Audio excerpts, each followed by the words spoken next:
Teacher, my grandfather did it again. The words froze in the air like shards of ice.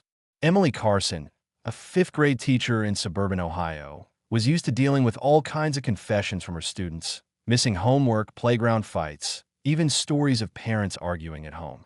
But the way 10-year-old Jacob Miller whispered that sentence, eyes glued to the floor, his voice trembling, sent a chill straight down her spine. Emily crouched beside his desk, her tone gentle. Jacob, can you tell me what you mean by that? Jacob bit his lip so hard it turned pale. His hand shook under the table. He hurt me again. Like before. I didn't want him to. I told him to stop.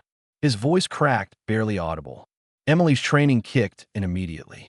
As a mandated reporter, she knew she could not dismiss this. She carefully kept her voice calm and neutral, but inside her chest her heart thundered.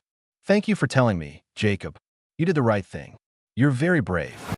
She excused herself from the classroom, leaving the assistant teacher in charge, and hurried to the staff office. With trembling fingers, she dialed the local police department. This is Emily Carson, a teacher at Maplewood Elementary. One of my students disclosed possible abuse at home. His words were, "My grandfather did it again." Within 30 minutes, 2 uniformed officers and a child protective services worker arrived at the school. Jacob was taken into a private room where he was interviewed. Emily waited outside, pacing, guilt gnawing at her for not noticing earlier signs.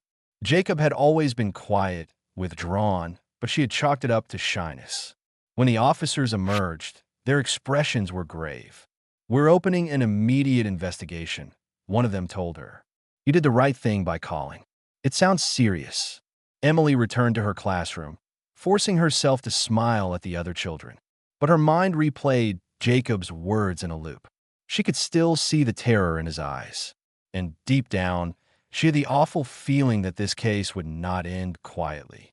That afternoon, detectives interviewed Jacob again at the local Child Advocacy Center, a place designed to make children feel safe while recounting traumatic experiences. His story spilled out in fragments, interrupted by long silences and trembling breaths.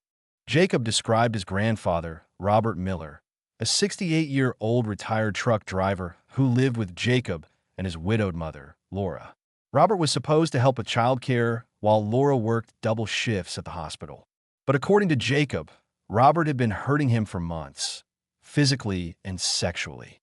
Detective Sarah Lawson took careful notes, her jaw tightening with each detail. She had investigated dozens of abuse cases, but each one left its mark. "Jacob, you're very strong for telling us this," she said softly. "We're going to make sure you're safe." Meanwhile, officers visited the Miller home with a warrant. The house smelled of stale cigarettes and grease.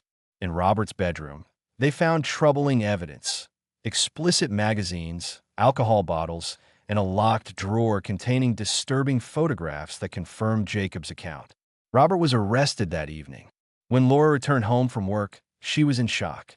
"No, my father wouldn't do this," she stammered, but the evidence left little room for denial. She collapsed onto the couch, sobbing, while Jacob clung to a social worker. News of the arrest spread quickly through the quiet town. Neighbors whispered, horrified that such evil had been hiding in plain sight. At school, Emily learned from the principal that Jacob would be placed in temporary foster care while his mother underwent evaluation. That night, Emily sat alone in her apartment, staring at her phone. She kept seeing Jacob's small face, his trembling voice. She knew she had done her duty, but she couldn't shake the fear that the damage had already been done, that no matter what, Jacob's childhood had been stolen. And she was right. The full extent of Robert's crimes had only begun to surface. The trial moved swiftly. Prosecutors presented the photographs, Jacob's testimony, and forensic evidence from the Miller home. Robert, stone-faced, denied everything at first. But as the case built against him, his arrogance cracked. He finally pled guilty to avoid a life sentence. But the details that emerged in court were far worse than anyone expected. It turned out Jacob wasn't the only victim. Investigators uncovered records, hidden journals, and other photographs that suggested Robert had preyed on children decades earlier. Neighbors' kids, relatives, even strangers. Some had never spoken up, others had tried, but weren't believed at the time. The courtroom gasped as survivors, now adults, testified. Each voice added another layer of horror to Robert's decades-long trail of abuse. The community realized that what Jacob revealed was just the final chapter in a nightmare that had stretched across generations.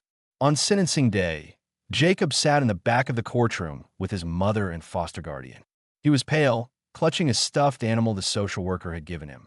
When the judge read Robert's sentence, 150 years in prison with no chance of parole, Jacob finally exhaled, but his eyes held no joy. The damage was irreversible. Outside the courthouse, reporters swarmed. Emily, who had been called as a witness to confirm Jacob's initial disclosure, felt nauseous. She gave no interviews. Instead, she walked past the flashing cameras, thinking only of Jacob. That evening, she sat in her car in the school parking lot long after the sun had set. She had taught hundreds of children in her career, but Jacob's whisper, "Teacher, my grandfather did it again," would haunt her forever. The system had worked this time. The abuse was stopped, the predator locked away. Yet the ending was horrifying all the same. Because no sentence, no justice could erase what Jacob had endured. And for Emily, and for Jacob, the scars of that single sentence would never truly fade.